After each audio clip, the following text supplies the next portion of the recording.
Bismillahirrahmanirrahim. Assalamualaikum warahmatullahi wabarakatuh. Waalaikumsalam warahmatullahi wabarakatuh. Mari kita panjatkan puji syukur kita atas kehadirat Allah Subhanahu wa taala yang dimana Ia memberi kita nikmat iman dan nikmat sehat sehingga kita dapat berkumpul di sini dalam keadaan sehat walafiat. Tak lupa kedua kalinya selawat serta salam tetap tercurahkan kepada baginda kita Nabi kita Muhammad sallallahu alaihi wasallam. Semoga kita sebagai umatnya mendapatkan syafaat beliau di yaumul kiamah nanti. Langsung saja sini saya akan mempresentasikan makalah saya yang berjudul Pendekatan Studi Islam. Pendekatan studi Islam di sini melalui beberapa pendekatan, yaitu pendekatan filosofis, pendekatan normatif, pendekatan historis, pendekatan antropologis, pendekatan sosiologi, pendekatan psikologis, dan pendekatan lainnya. Saya sudah gambar kata konsep di sini. Langsung saja di pembahasannya. Pendekatan filosofis. Secara harfiah, kata filsafat berasal dari kata philo yang berarti cinta kepada kebenaran itu dan hikmah, ilmu dan hikmah. Selain itu, filsafat dapat pula berarti mencari hakikat sesuatu, berusaha menurut sebab dan akibat, serta berusaha menafsirkan pengalaman-pengalaman manusia. Dalam Kamus Umum Bahasa Indonesia, Powerward diminta menggantikan filsafat sebagai pengetahuan dan penyelidikan dengan akal budi mengenai sebab-sebab, asas-asas hukum dan sebagainya terhadap segala yang ada di alam semesta ataupun mengenai kebenaran dan arti adanya sesuatu. Jika melihat definisi yang diberikan oleh dua orang yang mula-mula mencintai kebijakan Plato dan Aristoteles, kita dapat mulai melihat bagaimana kemungkinan-kemungkinan itu dapat dimengerti. Plato mendeskripsikan filsuf sebagai orang yang siap merasakan setiap bentuk pengetahuan, senang belajar dan tidak pernah puas. Aristoteles juga memberikan suatu definisi filsafat sebagai pengetahuan mengenai kebenaran.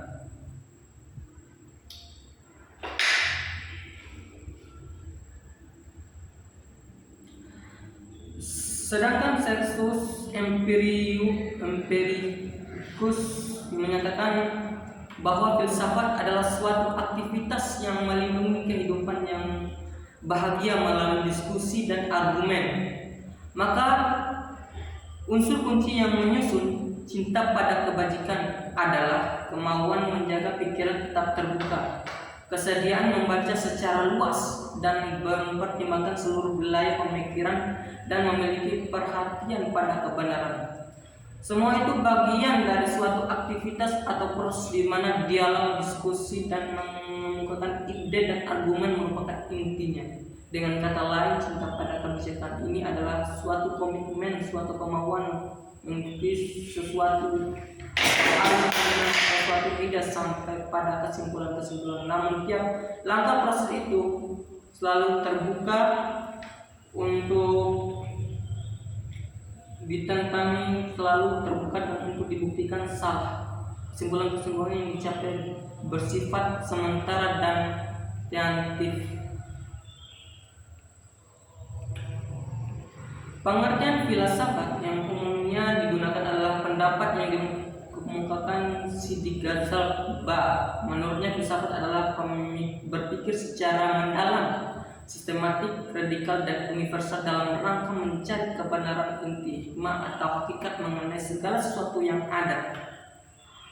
Dengan demikian dapat diketahui bahwa filsafat pada intinya adalah upaya atau usaha berusaha untuk menjelaskan inti hakikat atau hikmah mengenai sesuatu yang berada di balik objek formanya. Filsafat mencari sesuatu yang mendasar, asas dan inti yang terdapat di balik yang bersifat lahiriah. Sebagai contoh, kita jumpai berbagai merek pulpen dengan kualitas dan harganya yang berbeda. Namun inti semua pulpen itu adalah sebagai alat tulis.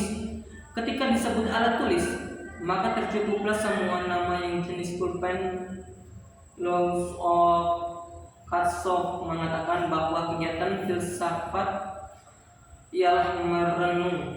Tetapi merenung bukanlah melamun, juga bukan berpikir secara kebetulan dan bersifat untung-untungan, melainkan dilakukan secara mendalam, radikal, sistematik, dan universal. Itulah pendekatan filosofis.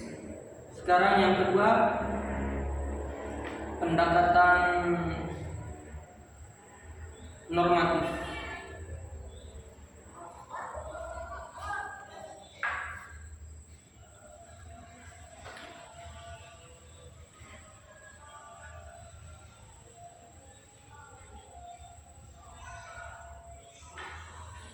Pendekatan normatif adalah studi Islam yang memandang masalah dari sudut legal formal atau normatifnya.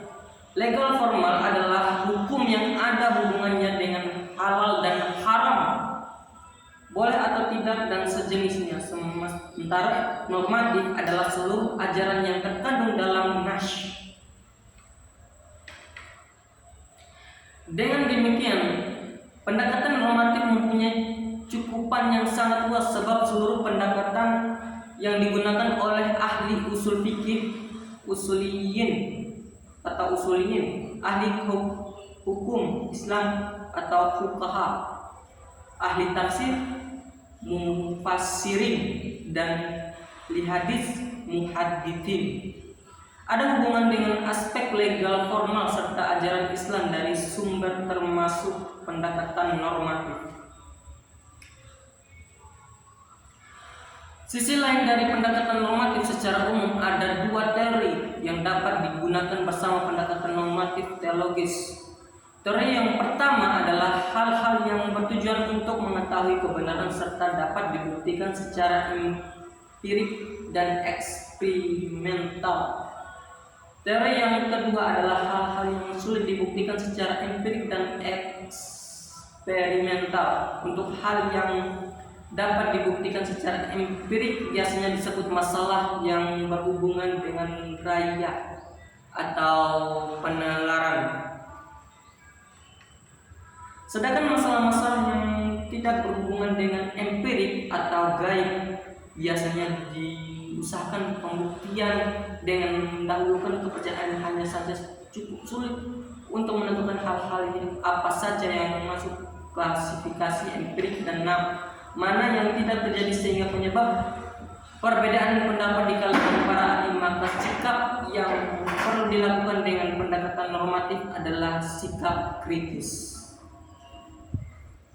Di sini ada pun beberapa teori populer yang dapat digunakan dengan pendekatan normatif, disampaikan teori yang digunakan oleh para fuqaha, usuliyah, muhadditsin, dan mufassirin. Di antaranya adalah teori teologis filosof, yaitu pendekatan memahami Al-Quran dengan cara menginterpretasikannya secara logis filosofi, yakni mencari nilai-nilai objektif dan subjektifikasi Al-Quran.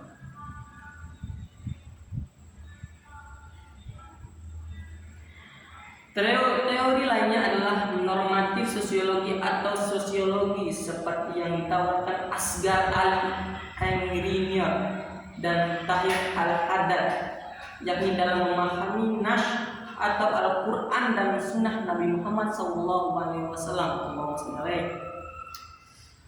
Selain itu adalah pemisahan antara nas normatif dengan nas sosiologi. Nas normatif adalah nas yang tidak tergantung pada konteks Sementara nas sosiologi adalah nas yang pengalamannya harus sesuai dengan konteks waktu dan tempat lainnya. Berikutnya adalah pendekatan historis.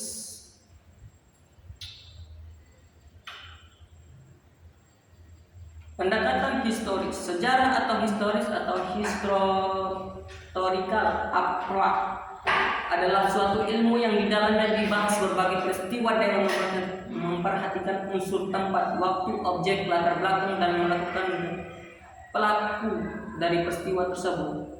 Menurut ilmu ini, segala peristiwa dapat dilacak dengan melihat kapan peristiwa itu terjadi, di mana, apa sebabnya, siapa yang terlihat, dan peristiwa tersebut dalam peristiwa tersebut. Melalui pendekatan sejarah, seorang diajak mengukir dari alam idealis ke alam yang bersifat empiris dan mendunia. Dari keadaan ini, seorang akan melihat adanya kesenjangan atau keselarasan antara yang terdapat dalam idealis dengan yang ada di dalam empiris dan historis. Pendekatan kesejarahan ini amat dibutuhkan dalam memahami agama, karena agama itu sendiri turun dalam situasi yang konkret, bahkan berkaitan dengan kondisi sosial kemasyarakatan.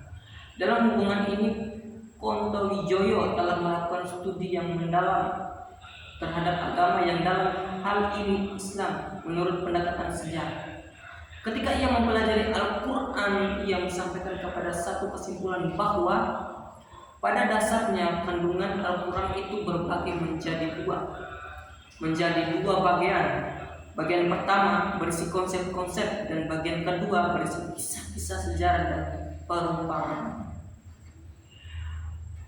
Dalam bagian pertama yang berisi konsep ini, kita mendapati banyak sekali istilah Al-Quran yang menunjukkan kepada pengertian normatif yang khusus, doktrin, etik, aturan-aturan legal, dan ajaran-ajaran agama pada umumnya.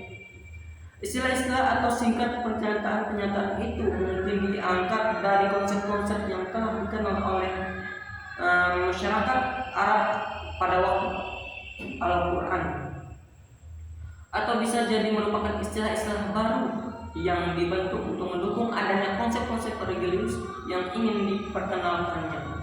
Yang jelas istilah itu kemudian diintegrasikan ke dalam pandangan dunia Al-Quran, dan dengan demikian lalu menjadi konsep-konsep yang otentik. Nah, dalam bagian pertama ini kita mengenal banyak sekali konsep baik yang bersifat abstrak maupun konkret.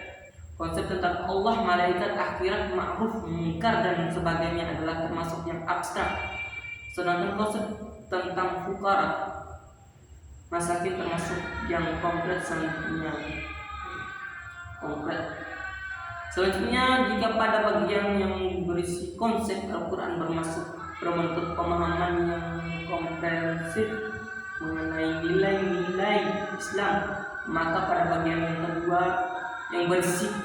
pada bagian kedua ini yang berisi kisah dari perumpamaan Al-Quran ingin mengajak melakukan perenungan untuk memperoleh hikmah. Selanjutnya adalah pendekatan antropologi. Pendekatan antropologi dalam memahami agama dapat diartikan sebagai salah satu upaya memahami agama dengan cara melihat wujud praktik keagamaan yang tumbuh dan berkembang dalam masyarakat. Lalu ini pendekatan agama tampak akrab dan dekat dengan masalah-masalah yang dihadapi manusia dan berupaya menjelaskan dan memberikan jawabannya. Antropologi sebagai bidang ilmu humaniora. Antropologi adalah sebuah ilmu yang didasarkan atas observasi partisipasi yang luas tentang kebudayaan menggunakan data yang terkumpul dengan menetralkan nilai analisis yang tenang atau tidak memihak menggunakan metode komparatif. Tugas utama antropologi studi tentang manusia adalah untuk memungkinkan kita memahami diri kita dengan memahami kebudayaan lain. Antropologi menyadarkan kita tentang kesatuan manusia secara esensial dan karenanya membuat kita saling menghargai antara satu dengan yang lain. Itulah adalah pendekatan antropologi. Selanjutnya adalah pendekatan sosiologi. Sosiologi adalah ilmu yang mempelajari hidup bersama dalam masyarakat dan menyelidiki ikatan antara manusia yang menguasai hidupnya itu. Sarjana Soekarno mengartikan sosiologi sebagai suatu ilmu pengetahuan yang membatasi diri terhadap persoalan penilaian. Dari dua definisi terlihat sosiologi adalah ilmu yang menggambarkan tentang keadaan masyarakat, langkah dengan struktur lapisan serta berbagai gejala-gejala secara lain yang saling berkaitan.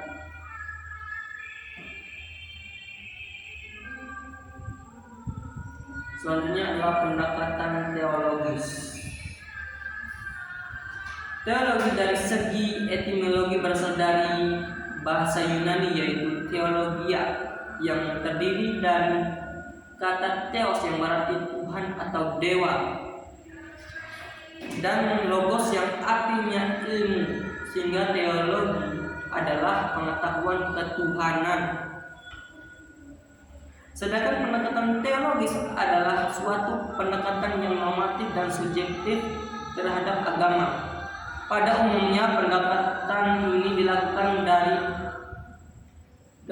oleh penganut agama dalam usaha menyembuhkan agama lain. Secara harfiah, pendekatan teologis normatif dan memahami agama dapat diartikan sebagai upaya memahami agama dengan menggunakan kerangka ilmu ketuhanan yang bertolak dari suatu keyakinan bahwa wujud empiris dari suatu keagamaan dianggap sebagai yang paling benar dibandingkan dengan lainnya. Selanjutnya adalah pendekatan psikologis. Pendekatan psikologis ini merupakan usaha untuk memperoleh sisi ilmiah dari aspek-aspek batini pengalaman keagamaan. Suatu esensi pengalaman keagamaan itu benar-benar ada dan bahwa dengan suatu esensi pengalaman tersebut dapat diketahui sentimen individu dan kelompok dari berikut gerak dinamisnya. Harus pula diteliti dan inilah yang menjadi tugas interpretasi psikologis. Interpretasi agama melalui pendekatan psikologis memang berkembang dan dijadikan sebagai cabang dari psikologis dengan nama psikologis agama. Objek ilmu ini adalah manusia, gejala-gejala empiris dari keagamaannya. Karena ilmu ini tidak berhak mempelajari betul kitab suatu agama. Metodenya pun tidak berhak untuk bernilai atau mempelajari apakah agama itu diwahyukan Tuhan atau tidak. Dan juga tidak berhak mempelajari masalah-masalah yang tidak empiris lainnya. Oleh karena itu, pendekatan psikologis tidak berhak menentukan benar salahnya suatu agama karena ilmu pengetahuan tidak memiliki teknik untuk mendemonstrasikan hal-hal yang seperti itu, baik sekarang maupun waktu yang akan datang. Selanjutnya adalah pendekatan lainnya.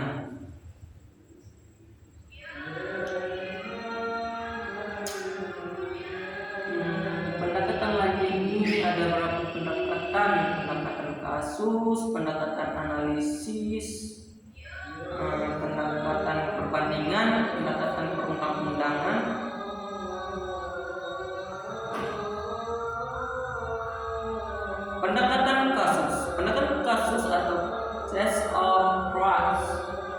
bertujuan untuk mempelajari penerapan norma-norma atau kaidah hukum yang dilakukan dalam praktik hukum, terutama mengenai kasus-kasus yang telah dia putuskan, sebagaimana mana dapat dilihat dalam jurisprudensi terhadap perkara-perkara yang menjadi fokus penelitian. Dalam hukum Islam, pendekatan kasus dilakukan dengan mempersembahkan kasus hukum baru dengan kasus hukum lama yang terdapat ketentuan reusiannya atau persamaan dalam tes suci. Dalam hal ini tersebut juga dalam dengan analogi atau kias. Misalnya pendekatan analisis. Pendekatan analisis atau analytic approach adalah mengetahui makna yang dikandung oleh istilah-istilah yang digunakan dalam aturan perundang-undangan secara konsepsional, sekaligus mengetahui penerapannya dalam praktik dan putusan-putusan hukum. Pendekatan ini bertujuan untuk menganalisis pengertian hukum, asas hukum, kaidah hukum, sistem hukum, dan berbagai konsep yuridis.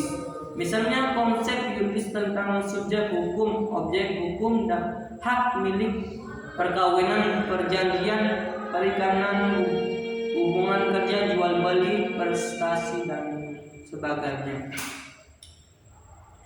Pendekatan perbandingan. Pendekatan perbandingan komparatif merupakan penelitian normatif untuk membandingkan salah satu lembaga hukum dari sistem hukum yang satu dengan lembaga hukum lain yang kurang lebih sama dari sistem hukum, atau membandingkan suatu pendapat hukum dengan pendapat hukum lainnya. Demikian itu hasil presentasi saya akhiri. Assalamualaikum warahmatullahi wabarakatuh.